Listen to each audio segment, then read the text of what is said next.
इस कहानी की शुरुआत सन 2092 से, यानी कि आज के वक्त से बहुत आगे की दुनिया, जहां पर पृथ्वी को दिखाया जाता है, जिसकी हालत बहुत खराब हो चुकी है। पृथ्वी का अस्तित्व जल्दी खत्म होने वाला है, यानी कि यहां पर रहना बहुत ही मुश्किल हो जाएगा। इसीलिए कंपनी ने स्पेस में एक स्पेस स्टेशन को बनाया होता है, जिसका वातावरण पूरी तरह से धरती की तरह होता है। इस स्पेस स्टेशन को बनाने के लिए धरती के बहुत सारे रिसोर्सेज का इस्तेमाल किया गया है, लेकिन यहाँ पर सिर्फ अमीर आदमी रह सकते हैं। और जिसने स्पेस स्टेशन को बनाया है, उसका नाम जेम्स है। जेम्स रिपोर्टर्स को बताता है कि मार्स में एक टेक्नोलॉजी को इस्तेमाल करके उसे पूरी तरह से पृथ्वी की तरह हरा भरा बना दिया गया है, जिसमें इंसान आराम से सांस ले सकते हैं और जल्द ही पूरी की पूरी आबादी को वहां पर शिफ्ट कर दिया जाएगा।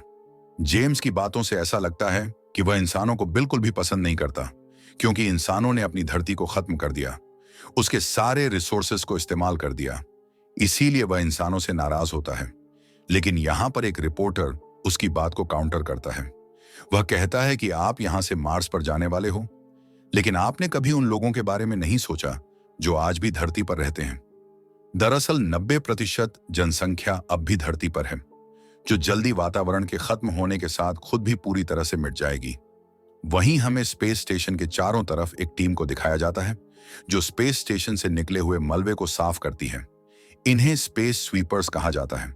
और जब यह अपने कंटेनर को खोलते हैं, तो उसके अंदर एक बच्ची होती है, जिसे ये अपने शिप में ले आते हैं। इस बच्चे का नाम डोरथी होता है। और जब ये डोरथी की डिटेल्स को चेक करते हैं, तो इन्हें पता चलता है कि ये इंसान नहीं, बल्कि एक आर्टिफिशियल इंटेलिजेंस है, जिसे कुछ दिन पहले एक टेररिस्ट ग्रुप ने अगुवा कर लिया था। अगुवा करने के बाद उसकी बॉडी के अंदर एक बॉम्ब को प्लांट कर दिया गया, जो कि बहुत ही खतरनाक है। ये सब जानने के बाद ये सब के सब डर जाते हैं।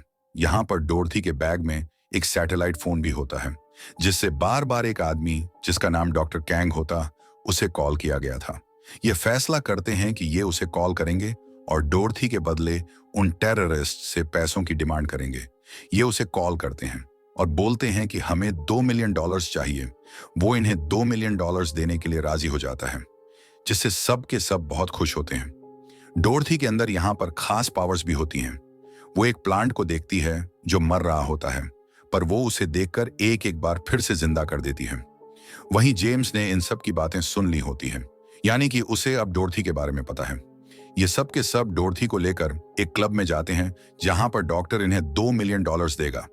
लेकिन जब क्लब में सब डोरथी को देखते हैं, तो सब के सब डर जाते हैं, क्योंकि सबको पता होता है कि डोरथी की बॉडी के अंदर बॉम्ब है। जेम्स के लोग भी यहां पहुंच जाते हैं, जो डोरथी को पकड़कर अपने साथ ले जाना चाहते हैं। पर जिन 4 स्पेस स्वीपर्स को डोरथी मिली थी, उनमें से एक का नाम किम होता है। वो डोरथी को बचाकर अपने साथ यहां से निकाल कर ले जाता है। वहीं जेम्स को दिखाया जाता है, जो एक मीटिंग में होता है। जब उसे इस बात का पता चलता है, तो उसे बहुत गुस्सा आता है। साथ ही यहाँ पर हमें यह भी पता चलता है कि मार्स में किस तरह से इन्होंने पेड़ पौधों को उगाया है। दरअसल इस टेक्नोलॉजी को नैनोपोर्ट्स कहा जाता है, जिसकी मदद से पेड़ पौधों को सुपर प्लांट्स बनाया जा सकता है। यानी कि मार्स में उसी की मिट्टी और वातावरण के अनुकूल पेड़ पौधे वहां पर फलते फूलते हैं। दूसरी तरफ किम और उसके साथी डोरथी का ध्यान रख रहे होते हैं। किम का एक साथी डोरथी से बहुत प्यार करता है। वो उसके बहुत करीब रहता है, जबकि किम उससे हमेशा दूर रहता है।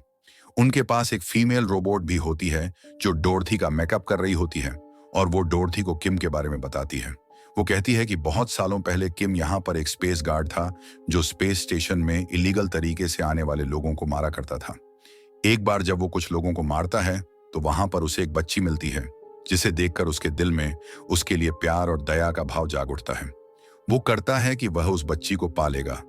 वो उसका ध्यान रखना शुरू कर देता है। लेकिन जल्दी उसे पता चलता है कि तेज नॉइज के कारण उसके सुनने की शक्ति जा चुकी है, जिसका कारण वो खुद था। इसीलिए उसने हमेशा के लिए स्पेस गार्ड का काम छोड़ दिया, क्योंकि अब वो किसी को नहीं मारना चाहता था। पर इसके बाद उसे खाने पीने पैसों की बहुत तकलीफ होना शुरू हो गई। और एक दिन जब बच्ची मार्केट में होती है, तो स्पेस स्टेशन का बहुत सारा मलबा उस जगह पर गिर जाता है, जिस वजह से वो बच्ची हमेशा के लिए खो गई। किम उस बच्ची से बहुत प्यार करता है, इसीलिए वह उसे ढूंढना चाहता था।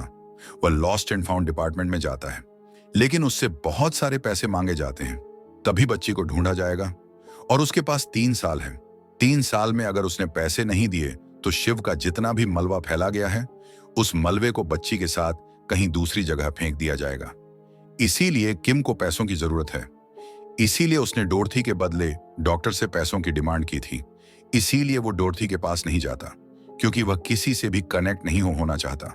वहीं दूसरी तरफ हमें जेम्स को दिखाया जाता है, जिसके पास वह रिपोर्टर अब भी होता है, जिसने उससे सवाल पूछे थे। वो उसे बताता है कि जब मैं पृथ्वी पर था तो एक टेररिस्ट ग्रुप ने मेरे पूरे परिवार को मार दिया था, जिसके बाद मैंने तय किया कि मैं अर्थ को एक अच्छा प्लेस यानी कि बेटर प्लेस बनाऊंगा, उसका पूरा कंट्रोल अपने पास रखूंगा। मुझे धरती की और मार्स की कंडीशन से कोई फर्क नहीं पड़ता। साथियों, उसने जो स्पेस स्टेशन बनाया होता है ये धरती के रिसोर्सेस यूज करके ही बनाया होता है, जिसमें बहुत ज्यादा रिसोर्स लगे होते हैं। और धरती की जो आज हालत है उसकी हालत का कहीं ना कहीं वह भी कुछ हद तक जिम्मेदार है। इसके बाद वो रिपोर्टर को मार देता है। वहीं दिखाया जाता है कि डोरथी को पकड़ने के लिए एक आदमी आता उसे अपने साथ ले जाता है, लेकिन तभी किम और उसका साथी उसे बचा लेते हैं। दरअसल ये टेररिस्ट ग्रुप का एक मेंबर है जो इन सबको डोरथी के बारे में बताता है कि वह आर्टिफिशियल इंटेलिजेंस नहीं है, बल्कि वह एक इंसान है। उसके पिता एक डॉक्टर, एक साइंटिस्ट हैं जो कि नैनोबायोटिक पर का काम करते हैं। जब डोरथी पैदा हुई थी तो उसे एक बीमारी थी, जिसकी वजह से उसका पूरा नर्वस सिस्टम पूरी तरह से डैमेज हो गया था। वो बोल भी नहीं पाती थी। इसीलिए उसके पिता ने उसकी बॉडी में नैनोबायोटेक को इंजेक्ट कर दिया, जिसके बाद वो पूरी तरह से ठीक हो गई। साथ ही उसके अंदर बहुत सारी शक्तियां आ गईं, जिससे वो दूसरे नैनोबायोटेक से बात कर सकती है जो पेड़ पौधों के अंदर होता है। पर जब ये बात जेम्स को पता चली तो उसने डोरथी की मदद से पूरे मार्स प्लेनेट को हरा भरा कर दिया। उसी की वजह से मार्स प्लेनेट आज हरा भरा है। अगर वो चाहता तो वह पृथ्वी पर भी ऐसा कर सकता था, लेकिन उसने ऐसा नहीं किया। वो यह भी बताता है कि मैं किसी टेररिस्ट ग्रुप का हिस्सा नहीं हूं, बल्कि हम सब एनवायरमेंटलिस्ट थे। जब हमने जेम्स से सवाल पूछे कि उसने पृथ्वी को हरा भरा क्यों नहीं किया, तो वह हमारे खिलाफ हो गया। उसने मीडिया के जरिए हम सबको टेररिस्ट घोषित कर दिया और अब वह हमें मारना चाहता है। एक बार अगर उसका मार्स का मिशन पूरा हो गया तो वो पृथ्वी को पूरी तरह से मिटा देगा। वो इंसान से नफरत करता है, साथ ही वो डोरथी को भी मारना चाहता है। और डोरथी को मारने का सिर्फ एक ही तरीका है, उसे 200 डिग्री सेल्सियस पर रखना होगा, जिसके बाद उसकी मृत्यु हो जाएगी। जिसके लिए जेम्स ने अंतरिक्ष में पूरी की पूरी एक फैक्ट्री तैयार की है, जिसके अंदर हाइड्रोजन बॉम्ब्स हैं, और उन बॉम्ब्स के बीचों बीच वो डोरथी को रखकर ब्लास्ट कर देगा। डोरथी का खात्मा हो जाएगा, साथ ही नैनोबॉट्स का भी, और वो फैक्ट्री नीचे पृथ्वी पर गिरेगी, जिससे लगभग 30 लाख लोग मारे जाएंगे। अब यहाँ पर जेम्स के लोग पहुंच जाते हैं जो डोरथी को पकड़ना चाहते हैं, साथ ही इन सबको मारना चाहते हैं। पर डोरथी की मदद से सब के सब यहाँ से निकल जाते हैं। डोरथी को उसके पिता, जो कि वैज्ञानिक होते हैं, उनके पास ले जाते हैं। डोरथी के पिता डोरथी को देखकर बहुत खुश होते हैं। पर अब यहाँ पर जेम्स भी अपने रोबोट के साथ पहुंच चुका है, जो यहाँ पर डोरथी के पिता के साथ साथ बाकी सभी लोगों को मार देता है। पर किम और उसके तीनों साथी अब भी जिंदा हैं। किम की एक साथी के दांत के अंदर बॉम्ब होता है, जिसे वो एक्टिवेट कर देती है। पर जेम्स को इस बात का पता होता है, इसीलिए वह उसे डिफ्यूज कर देता है। इसके बाद वो किम से कहता है कि मुझे पता है कि तुम्हें $2 मिलियन की जरूरत है ताकि तुम अपनी बेटी को ढूंढ सको। मैं तुम्हें $2 मिलियन दूंगा, पर डोरथी को तुम्हें मेरे हवाले करना होगा। किम अपनी बेटी को किसी भी कीमत पर ढूंढना चाहता है, इसीलिए वह उसकी इस शर्त को एक्सेप्ट कर लेता है और डोरथी को उसके हवाले कर देता है। पर किम के जो 3 साथी होते हैं वो पैसे लेने से इनकार कर देते हैं, क्योंकि वह जानते हैं कि यह गलत है। उन्हें किसी भी कीमत पर डोरथी को बचाना चाहिए। पर किम अपनी बेटी को ढूंढने के लिए पैसे लेकर लॉस्ट एंड फाउंड डिपार्टमेंट जाता है, जहां पर उन्हें अब उसकी बेटी का कुछ सामान मिल गया होता है। वह अपनी बेटी की एक नोटबुक देखता है, जिसमें उसकी बेटी ने लिखा होता है कि मेरे पापा इस दुनिया के सबसे अच्छे इंसान हैं। वह हमेशा दूसरों की मदद करते हैं, कभी कोई गलत काम नहीं करते, और मैं भी एक दिन उनकी तरह बनना चाहूंगी। ये पढ़ने के बाद किम की आंखों में आंसू आ जाते हैं और वो वापस अपने साथियों के पास आ जाता है और तय करता है कि वह किसी भी कीमत पर डोरथी को बचाएगा। ये सब के सब उस फैक्ट्री में पहुंच जाते हैं जहां पर हाइड्रोजन बॉम्ब है, जिसके फटने के बाद डोरथी के साथ साथ पृथ्वी भी 30 लाख लोग मारे जाएंगे। बॉम्ब एक्टिवेट हो चुका होता है और इसे डीएक्टिवेट करने का कोई भी तरीका नहीं है, और इससे जो वेव्स निकलेंगी वह 5000 के एरिया के रेडियस में फैल जाएंगे और सारे नैनोबोट्स मारे जाएंगे।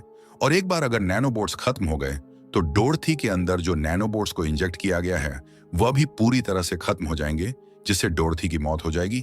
और अगर इन्हें डोरथी को बचाना है, इस जगह को बचाना है, पृथ्वी को बचाना है, तो उन्हें इस फैक्ट्री को यहां से 5000 किलोमीटर दूर भेजना होगा।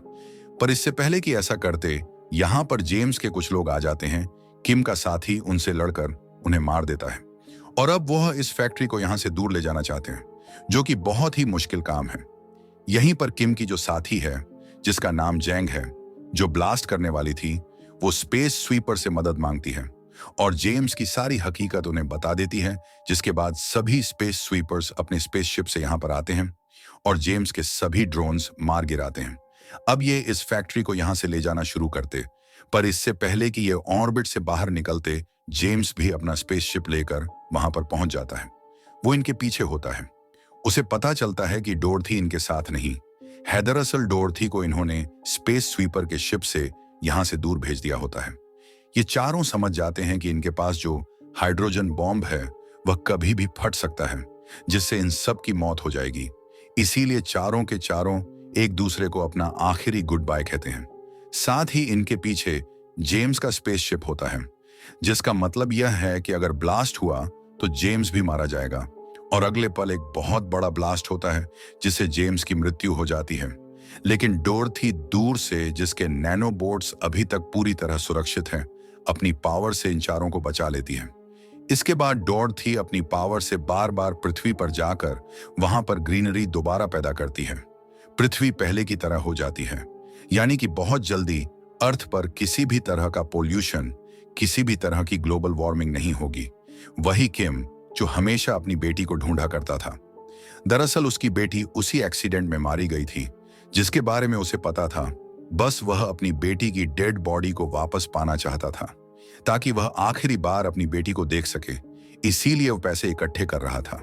और अब डोरथी, जिसके अंदर कई सारी पावर्स हैं, वो अपनी पावर से उसकी बेटी का एक रिफ्लेक्शन क्रिएट करती है और किम अपनी बेटी को देख पाता है, जिससे उसे बहुत सुकून मिलता है। किम की बेटी उस इमेज में, उस रिफ्लेक्शन में उसके गले लग जाती है। वो उसे आखिरी बार गुड बाय कहता है और इसी के साथ ये फिल्म, ये कहानी यहीं पर खत्म हो जाती है। उम्मीद करते हैं आपको कहानी समझ में आई होगी।